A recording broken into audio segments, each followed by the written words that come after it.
were named after their founder, Martin Luther. Protestants were so named because of the various protests they were involved in.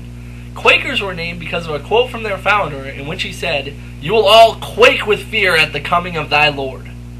Jehovah's Witnesses named themselves after Isaiah chapter 43 verse 10, where it says, "You are my witnesses is the utterance of Jehovah." I'm sure you've heard that one. Jehovah's Witnesses pride themselves on being the only religion that believes that Jehovah is God's name, or the only organization that uses it frequently. In fact, one of the first questions asked when someone is considering becoming a Jehovah's Witness is, what is God's name? If you ask a Jehovah's Witness what is the single most important thing that separates them from other false religions, the answer you'll get more than likely will be, we know God's name. The problem here is, Jehovah is not God's name. The original divine name was a set of letters, AHYH, which meant I will be who I will be, which was later changed to the letters YHWH, which meant he will be.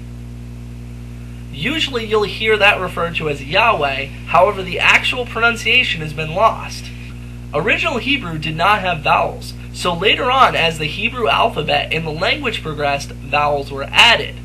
During this time there was also a discomfort with the divine name of Yahweh, so usually Adonai would be placed in front of it to remind people to say Adonai, which means the Lord, instead of the divine name. While adding vowels to their Bible, the vowel points for Adonai were interspersed with the divine name so as to make sure the divine name was not pronounced. In the 1500s, when the Bible was originally translated, they were unaware that these vowel points were added, and the resulting name was Jehovah. So in essence, the name is a mistranslation of a mismatched divine name.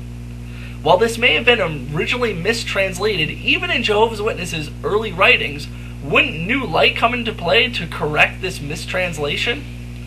If a religion is a progressive truth, would you think its most important truth would be corrected if found as being incorrect? This bonus tough question is, why hold to Jehovah as being God's name when that is a mistranslation?